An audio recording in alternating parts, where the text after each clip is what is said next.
Darren Ellison checked into the hostel under a fake name, wearing a hoodie that probably cost more than the entire building's monthly rent.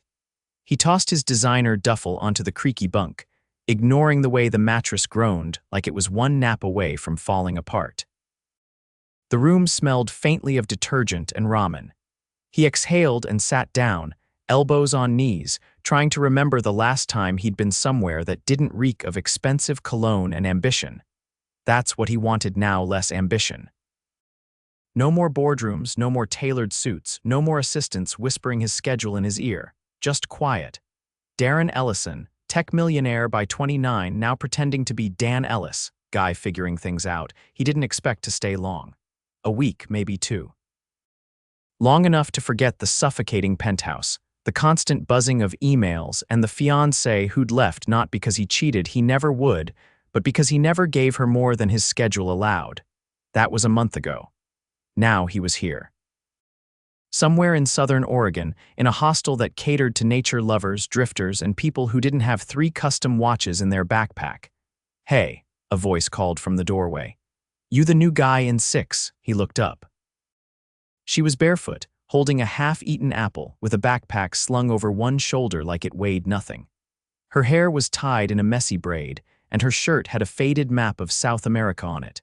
Her eyes, a kind of stormy gray, took him in like she was trying to solve a riddle. "Yeah," he said. "Dan." She stepped in, sticking out her hand. "Cleo Winters, I'm in the bunk below you. If you drop anything in the middle of the night, I reserve the right to throw it back at your head." He shook her hand, surprised by how warm and firm her grip was. "Noted." She gave a small grin and leaned against the doorframe. "You here to hike, disappear, or run from something?" He blinked. "Do people actually admit to the third one? Oh, all the time. You'd be shocked how many backpackers are recovering from something. Divorce, burnout, heartbreak, debt. Some guy last month said he faked his own death." He raised a brow. Okay, maybe he didn't, but he wanted to. She took another bite of her apple and tilted her head. "You look like you're not used to plywood beds," he shrugged.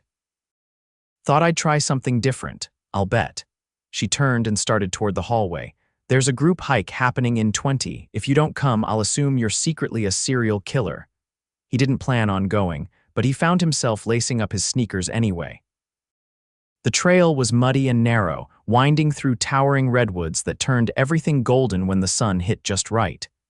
Darren stayed near the back of the group, but Cleo kept circling back to him like a satellite. She asked questions. He gave vague answers. She didn't press. "You hike much, Dan?" she asked, stepping over a root. "Not really, you're not bad." "Thanks, I try not to die." She laughed, and he liked the sound of it more than he should have. After a few miles, the group stopped at a lookout and everyone scattered to take pictures. Cleo stood beside him at the edge, arms folded, wind tugging at her braid.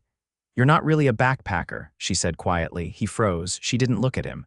"You walk like someone who's used to polished floors, and you flinched when you saw the communal bathroom." "I'm not used to this," he admitted. She finally looked at him. "But you're trying." He nodded once. She nudged his shoulder. "Good. You might actually learn something." By day 3, they were eating breakfast together, instant oatmeal and coffee too bitter to drink, while she told him stories about places she'd been. Thailand, Chile, Morocco. She traveled light, never stayed anywhere long, and carried a notebook filled with sketches, quotes, and random thoughts. He told her he was between things. She didn't push for more. One night, they ended up on the hostel's rooftop, just a narrow space with 2 beat-up chairs and a view of the stars. She was wrapped in a blanket, legs curled beneath her, and he sat beside her with a beer he hadn't touched. "You ever been in love?" she asked. He hesitated. "Sort of." She turned to him, curious. "Sort of doesn't count." "I was engaged," he said after a moment. "We weren't right for each other. I didn't realize how much until she left." Cleo didn't say anything for a while. Then, "I've never been in love." He looked at her. She stared at the stars. "I've had flings, connections. But love, that deep, terrifying, throw your whole heart in kind, never." He didn't know why, but that hit him harder than her smile ever had. By the end of the week, he was helping her make dinner in the shared kitchen. She burned the garlic. He dropped the pasta. Somehow, it was the best meal he'd had in years. "You're actually not the worst fake backpacker I've met," Cleo said, licking sauce from her thumb. "Thanks. "You're not the worst barefoot philosopher I've met." She laughed and leaned against the counter. "How long are you staying?" He paused. "I haven't decided." Her eyes flickered. "Most people leave after a week. I might stay longer." She looked down, then back at him. "You shouldn't stay for someone else." "I'm not," he said, his voice softer than usual. "I just don't want to leave yet." She didn't answer, but her smile was quiet, almost shy.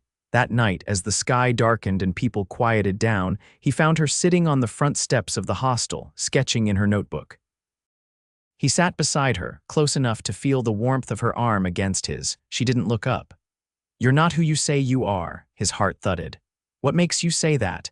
You look at your phone like you're waiting for a boardroom to call you back. You wear shoes that cost more than my entire pack, and you flinch when someone asks what you actually do." He stared ahead. "You're not wrong." She finally looked at him. "So who are you, really?" He turned to her, the truth sitting heavy on his tongue. "Darren Ellison. I own a tech company in San Francisco. Or, I did. I stepped away for a while." Her eyes didn't widen. She didn't gasp or pull away. She just blinked slowly. "Why'd you lie?" "I didn't want to be treated like a millionaire. I wanted to feel normal for once." He paused.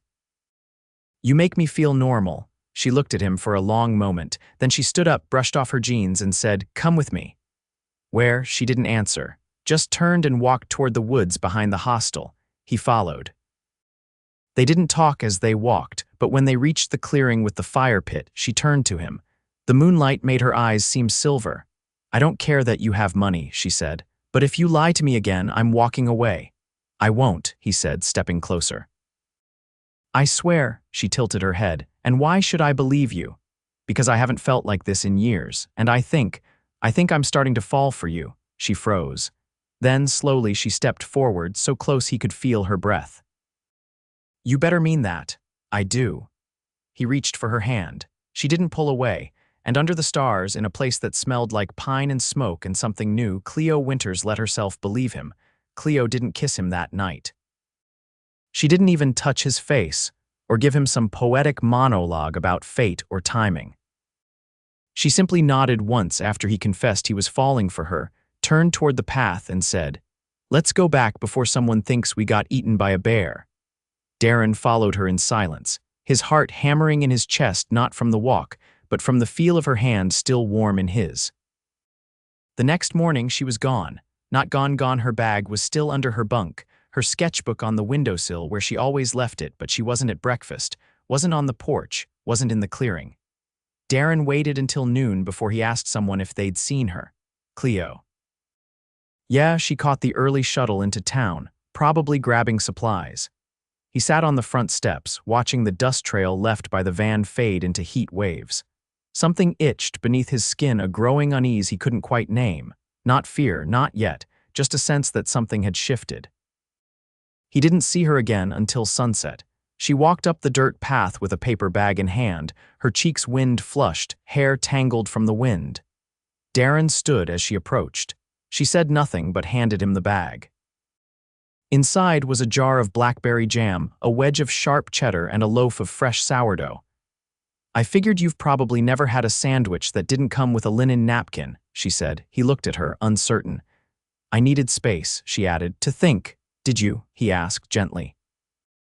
"I did." Her gaze didn't waver. "You complicated things." "I didn't mean to, I know." She walked past him into the kitchen, and he followed. They made the sandwiches without speaking, and only once they were sitting outside again, this time on the back steps, watching the last streaks of pink fade from the sky, did she speak again. "I've spent the last 4 years trying to stay unrooted," she said. "I move before things get serious. I don't let people mean too much. It works. And now, you're a problem, Darren." He turned toward her. "Because I meant what I said." "I know you did." Her voice was quiet. "That's why it's a problem." The next few days passed like the slow unspooling of a thread neither of them wanted to pull too hard. They hiked, cooked, sat in companionable silence under trees or on the roof with her sketchbook between them. But something had changed. The air between them crackled with a tension that hadn't been there before, charged, unspoken, waiting. Darren didn't push. If she needed time, he'd give it. For once, he wasn't chasing a deadline. There was no quarterly report, No acquisition to negotiate, no calendar filled with overlapping meetings. Just her. And the strange ache in his chest that grew every time she laughed or touched his arm or looked at him like she was trying to memorize his shape. On the 6th night since his arrival, the hostel held a bonfire. Someone played a guitar, out of tune but enthusiastic. A few couples danced barefoot in the dirt. Cleo stood near the edge of the light, arms crossed, face unreadable. Darren approached her slowly. "You look like someone who just got told their favorite coffee shop closed." She didn't smile. "There's a job in Patagonia," he froze. "You applied?" "No, but I could. I know someone who'd fast-track me. It's a 6-month contract, field sketching, mapping trails, guiding small groups." "It's the kind of thing I'd usually jump at," he swallowed. "And are you?" "I don't know. Because of me." She turned to look at him, firelight dancing in her eyes. "I don't know what to do with someone like you, Darren. You're not." "Simple, I'm not trying to be. That's the problem." He stepped closer.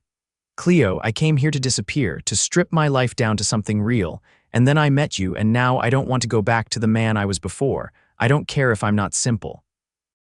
"I care about you." Her voice was almost a whisper. "I don't want to need anyone." "Then don't need me," he said. "Just choose me."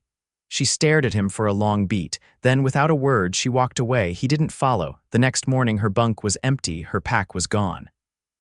So was her sketchbook. The only thing she left behind was the jar of jam, half-eaten, sitting on the windowsill. It took Darren 2 hours to pack. He didn't say goodbye to anyone. He just left. He rented a car, drove past the town she'd mentioned, then kept going. The road curled through forests and hugged cliffs that dropped into the sea. He didn't look at his phone. He didn't check his email. He just drove. By the 3rd day, he was back in San Francisco. His apartment felt like a stranger's home. The view was the same: the bridge, the bay, the skyline, but it felt hollow. He didn't unpack. He paced. He stared at the ceiling. He tried to eat but couldn't taste anything. On the 2nd night back, he opened his laptop and stared at the inbox he hadn't touched in almost 2 weeks. There were over 900 unread emails. He deleted them all. Then he opened a browser and typed her name. Nothing, no website, no blog, no social media, no trace. He slammed the laptop shut and stood restless. The next morning, he made a decision. He drove to the studio of the only person he knew who might know how to find her, his college friend, Sutton, a photographer who'd once spoken of Cleo like she was a myth. "She crashes with me sometimes," Sutton said when he opened the door. "But she doesn't leave forwarding addresses." "You know that." "She left," Darren said. "I need to talk to her." Sutton studied him. "She usually sends postcards when she lands somewhere new. Can you call her?" "She doesn't have a phone." Darren exhaled sharply. "Then what do I do?" Sutton hesitated. Then he walked over to a cluttered corkboard and pulled down a small rectangle of paper. It was a postcard, a sketch of a mountain range in black ink. On the back, a single sentence: "Maybe we're not meant to outrun the things we feel." There was no return address, just the initials, CW. "She sent this 2 days ago," Sutton said. "From somewhere in Argentina." Darren stared at it. "She's in Patagonia." Sutton nodded. "Looks like it." Darren didn't hesitate. He booked a flight that afternoon. The plane touched down just after dawn 2 days later. The air was thinner, colder. He rented a Jeep and drove through narrow dirt roads lined with ice-blue lakes and jagged peaks. He didn't know exactly where she was, but he had a name of a base camp from one of Sutton's old conversations with her. It was a start. It took him over a day to reach it. When he pulled up, the sun was just beginning to rise over the snow-dusted ridge. A few tents dotted the meadow. A woman with a clipboard looked up from a folding table. "Looking for someone?" she asked. "Cleo Winters." The woman squinted. "She's out mapping the Western Trail. Should be back by midday." "Can I wait?" The woman nodded. "You'd better have a good reason. She's not exactly thrilled when people track her down." "I do," he said. He waited. Hours passed. The wind picked up. Clouds rolled in. Then, just before noon, he saw her. She came over the ridge slowly, boots caked in mud, hair tucked under a wool cap. She was alone. When she saw him, she stopped moving. Her eyes didn't widen. Her hands didn't fly to her mouth. She just stared. He walked toward her, each step deliberate. When he was close enough to see the freckles across her nose, he said, "I came to find you." She didn't speak. "You didn't let me finish what I wanted to say." She folded her arms. "You said enough." No, he said. I said I was falling for you. But I didn't say that I wanted to build a life with you. Not one in a penthouse. Not one with headlines. Just one where I get to wake up and see you sketching on the porch or dragging me on some trail I'll regret halfway through. She blinked. He stepped closer. I don't want to be the man I was before. You showed me something better. I'm not asking you to stay still. I'm asking you to let me move with you. You left, she said quietly. You left first. Silence fell between them. Then, slowly, her arms dropped to her sides. You flew halfway across the world, she said. I would have flown twice as far. She reached into her coat pocket and pulled something out, a folded piece of paper. When he opened it, he saw a sketch, him, sitting on the hostel rooftop, beer in hand, the stars behind him. I drew it the night you told me, she said. I was scared to keep it. He looked at her, his heart thundering. Are you still scared? She met his eyes. Yes. Then let's be scared together. She didn't answer. She just stepped forward and kissed him. Cleo didn't say anything after the kiss. She just rested her forehead against Darren's chest, her breath slow and uneven, like she was still trying to catch up with the moment. He didn't push. He let her take whatever time she needed, holding her as the wind swept around them, carrying the scent of frost and pine. She eventually pulled back, eyes scanning his face like she was trying to confirm he was real. How long can you stay? As long as you'll have me, he said without hesitation. Her expression flickered, cautious, uncertain, but no longer closed off. There's a bunk in the guide tent. It's not exactly luxury. I didn't come here for a mint on my pillow. That made her laugh, a soft sound that cracked the tension between them like sunlight breaking through mist. Then I guess you'd better learn how to boil water over a fire, she said. He followed her into the camp, and for the first time in years, Darren didn't feel like a man running from himself. He felt like a man running towards something that finally mattered. The next few days were a blur of cold mornings, long hikes, and evenings huddled in the communal tent, where heat came from a rusted stove and conversation was currency. Cleo didn't treat him like a guest or a boyfriend. She handed him tasks, refilling water jugs from the creek, sorting gear, helping cook with ingredients that looked like they came from a survival show. He didn't complain. He was too busy trying to memorize the way her hair curled around her ears when the wind hit it, or how she drew with her glove tucked between her teeth when her hands were too cold. One night, as they sat on a rock ledge overlooking a lake that reflected the moon like silver glass, Darren leaned back on his elbows and asked, "What happens after this job ends?" Cleo didn't look at him. She was sketching again, her fingers ink-stained and moving quickly. "I go wherever I'm needed next. You ever think about choosing a place instead of letting the job choose for you?" She paused mid-line. "You mean settle?" "I mean stop running." She finally looked at him. "I'm not running," he tilted his head. "Aren't you?" She closed the sketchbook with more force than necessary. "I don't like being caged, you know that. I'm not asking you to be." "Then what are you asking?" He sat up, facing her fully. "To think about what it would mean to have something, consistent, someone even." "I'm not saying give up the life you love. I'm saying maybe there's a way to make room for more than just movement." Her eyes searched his, and for a long moment she said nothing. Then, quietly, "I thought if I stopped, I'd forget who I am." "You're not the places you go, Cleo. You're who you are in all of them." The silence stretched, but this time it wasn't tense. It was thoughtful. The next morning she woke him at dawn. "Come on, boots, layers, you're not skipping this one." Darren groaned but obeyed, pulling on clothes in the dim light of the tent. She handed him a thermos and a protein bar, then led him up a steep trail that twisted through narrow cliffs and opened onto a ridge high above the valley. When they reached the summit, she turned to him, breathless and bright-eyed. "This is where I come when I need to remember the world is bigger than my problems." He looked out at the view, endless peaks dusted with snow, the sky bleeding orange and gold behind them. "It's stunning. My mom used to say the best places don't come easy. You have to earn them." He glanced at her. "Did she travel like you?" "No, she was a nurse. But she believed in showing up for life, not just passing through it." Darren reached for her hand. "Sounds like she'd have liked you." Cleo smiled faintly. "She died when I was 19, cancer. Quick and cruel." "I'm sorry," she nodded. "After that, I couldn't stay in one place. Everywhere reminded me of what I lost, so I left, and I kept leaving." He squeezed her fingers. Maybe it's time to start staying. They descended in silence, but something had shifted in her. She walked closer, her glances softer, her guard no longer impenetrable. That evening, Darren helped her set up a new supply station farther down the trail. As they worked, she said, "There's a village about 20 kilometers from here. They need someone to map and document the local terrain for eco-tourism planning. I was thinking of recommending you." He paused, surprised. "You think I'm qualified?" "Not yet," she said, biting back a grin. "But you're smart, and you've stopped checking your phone every 5 minutes." "That's progress," he chuckled. "So I'd be your assistant, don't get cocky, you'd be the intern, strictly unpaid. I'll have my people call your people." She threw a pine cone at him.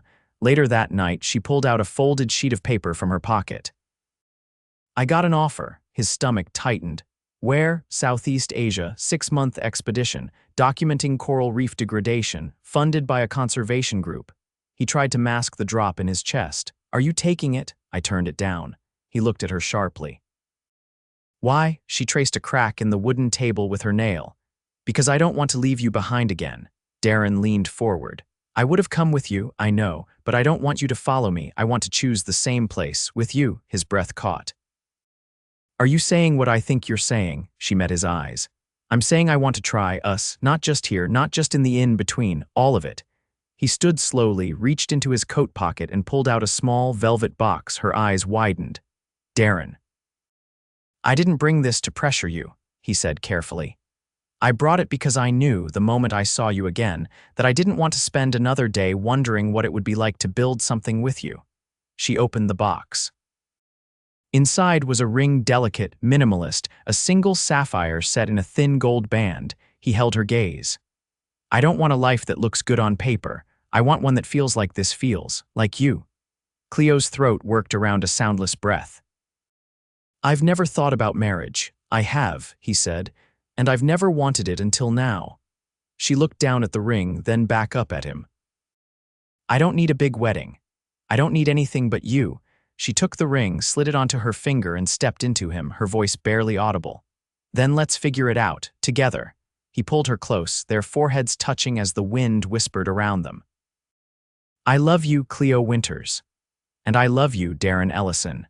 They kissed as the stars blinked to life above them, no longer two people running, but two hearts finally standing still in the right place together. The morning after Cleo slipped the ring onto her finger, the air in Patagonia felt different.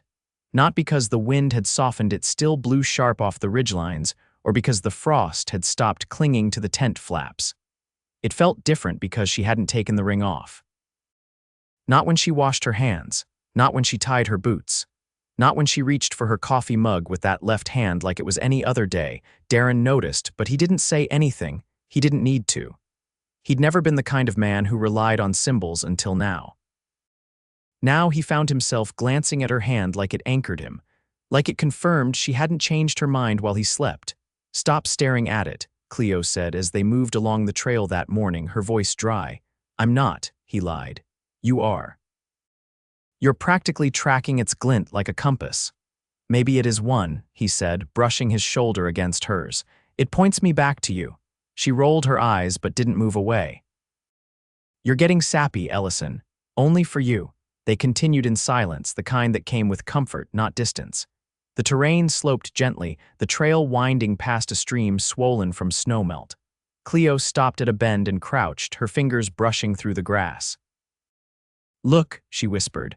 A pair of fox kits tumbled near the edge of the brush, their fur still patchy in places, tails flicking as they wrestled. Darren crouched beside her, watching them with quiet awe. "They're fearless," he murmured. "They don't know yet what to be afraid of." He looked at her. "Do you?" "I used to think it was permanence," she said, still watching the foxes. "Now I think it's not knowing what it means to stay still and still grow." He took her hand gently. "We'll figure it out, I know." Back at camp, word had spread quickly. The ring wasn't flashy, but it was visible, and in a place where people measured time in sunrises and gear weight, a sapphire on a traveler's hand was a rare sight. "You sure he's not a mirage?" One of the other guides, a woman named Rosalie, asked Cleo that evening as they boiled lentils over the stove. "He's real," Cleo said, stirring the pot. "Even when it's inconvenient." Rosalie raised a brow. "And you're staying still, for now," Cleo replied. "That's the plan." But plans, as they quickly learned, don't always wait for convenience. 2 days later, Darren received a call through the satellite phone at the base camp. The signal was weak, the voice on the other end distorted, but the message was clear. The board of his company had called for an emergency shareholders meeting. A competitor had launched a hostile bid to acquire Ellison Tech. "You don't have to go," Cleo said that night as they stood outside the tent, the sky above them a wash of stars. "I do," he replied, "but I'm coming back." She didn't argue. She didn't try to guilt him or mask disappointment with indifference. She simply nodded, then placed her hand flat against his chest and said, "I'll be here. For now." He left the next morning before dawn, the snow crunching beneath his boots. She watched from the ridge until the jeep disappeared down the valley. In San Francisco, the world felt louder than it had any right to be. Darren stepped back into a boardroom filled with men in suits who hadn't noticed he was gone until the company was under threat. He took meetings. He signed documents. He made promises he didn't want to make and called in favors he'd forgotten he was owed. But he never took the ring off his keychain. He wore no wedding band, no flashy token. Just the sapphire she'd accepted, kept close to him tied to a leather cord and slipped into the inside pocket of his jacket, where it bumped against his heart every time he moved. It took 8 days to stabilize the company. He walked out of the final meeting with his assistant trailing behind him, rattling off numbers and scheduling follow-ups. Darren stopped abruptly at the elevator. "Cancel everything," he said. "Sir," he turned. "I'm not coming back, but the board will survive without me." And with that, he left it all behind again. This time, he didn't drive. He flew. 3 connections, 1 missed flight, and a final leg on a rickety seaplane that landed on a glacier-fed lake. When he arrived at the new village where Cleo's team had moved, it was raining. He found her in the community center, teaching local children how to map using hand-drawn legends and color-coded pencils. She looked up. Her eyes didn't widen. Her mouth didn't fall open with shock. She just stared. "You came back. I told you I would. You weren't supposed to be here until next week. I finished early." She walked toward him slowly, papers still in her hand. "You look tired." "I am. You look like someone who made a hard choice." "I did." "Are you staying this time?" He reached into his jacket and pulled out the ring. "Only if you still want to wear this." She looked at it, then up at him. "I never took it off." The next few weeks passed without ceremony. They moved into a small, stone-built house at the edge of the lake, with a tin roof that echoed in the rain and large windows that overlooked the mountains. Darren helped with community tech projects, setting up solar panels, teaching local guides how to use GPS mapping tools. Cleo continued leading terrain documentation, her drawings now stored digitally for conservation groups. They didn't host a lavish engagement party. They didn't send announcements. They didn't build a registry. One evening, as they sat on the porch watching a storm roll in, Cleo said, "Do you ever miss it, the boardroom?" "No, the version of yourself that everyone listened to," he thought for a moment.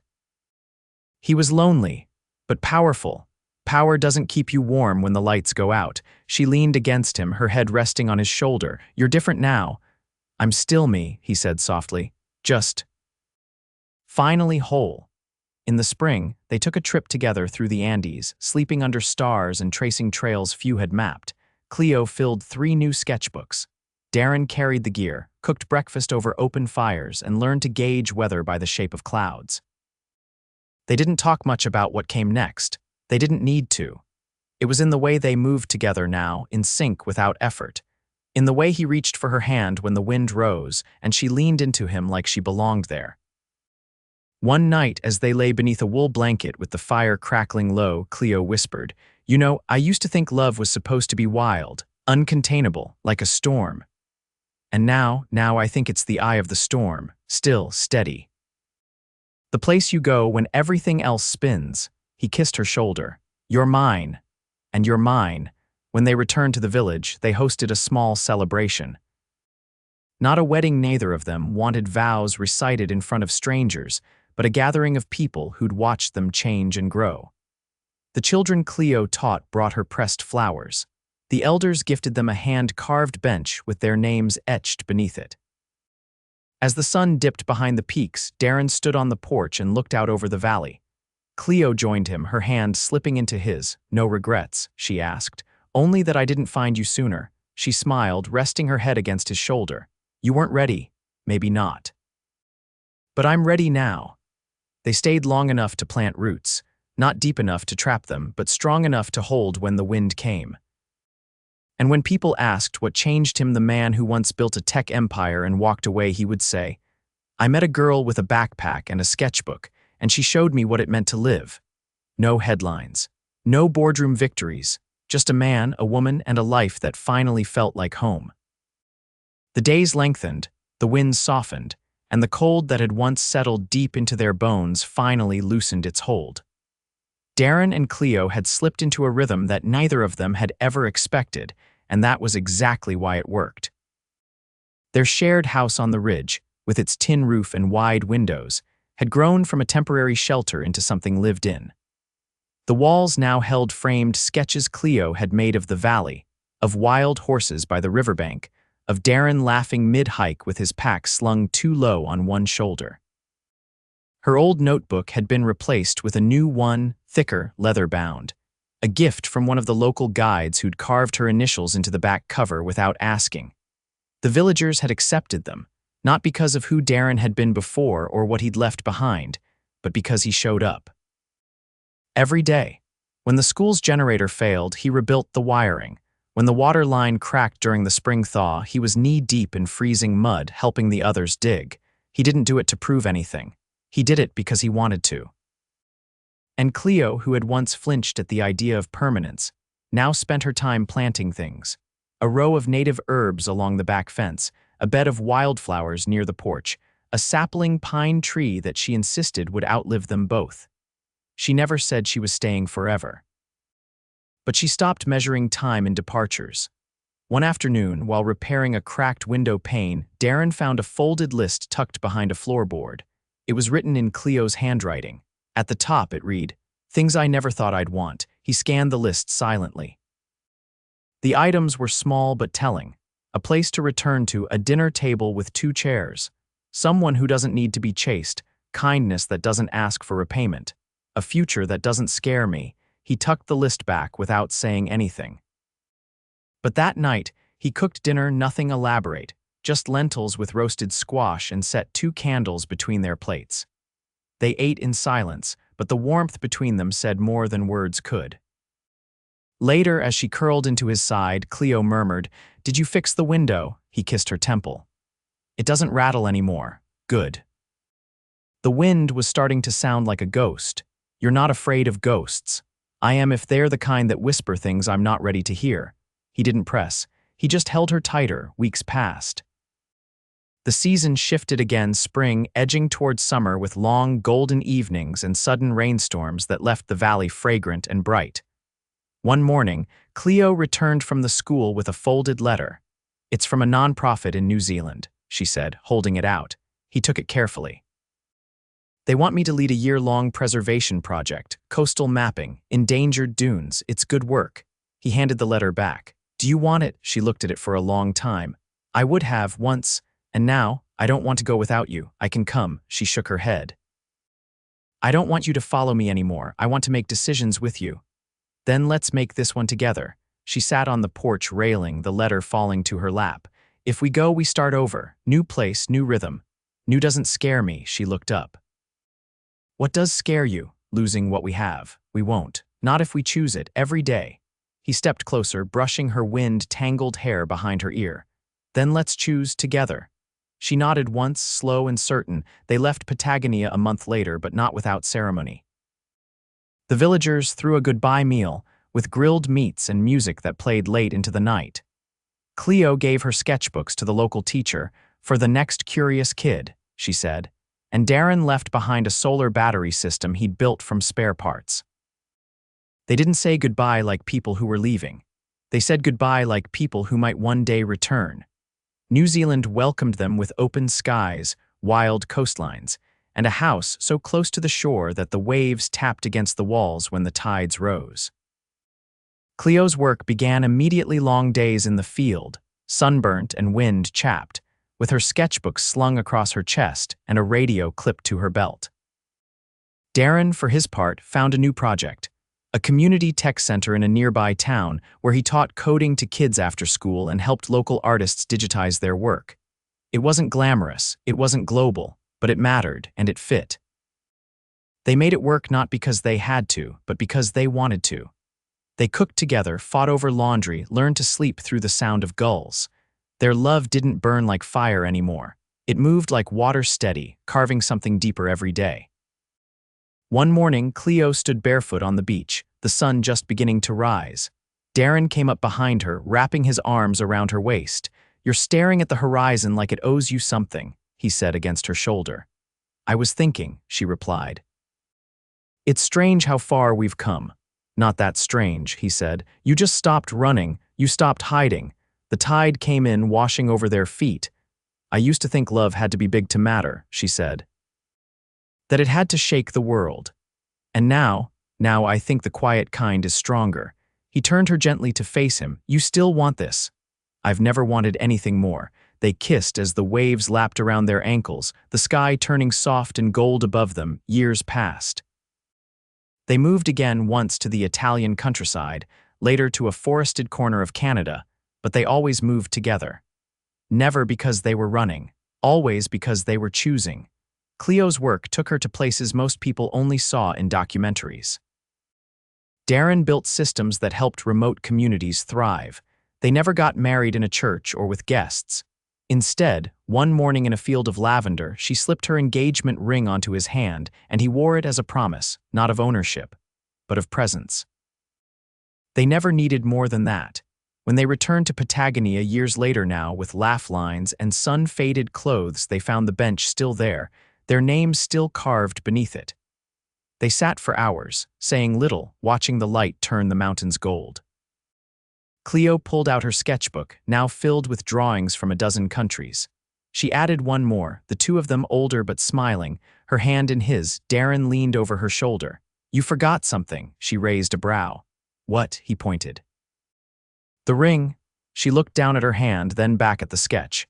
"I didn't forget." He kissed her cheek. "Still choosing me, every day." They watched the sun dip behind the peaks, their fingers intertwined, the valley quiet and full of memory, and neither of them moved.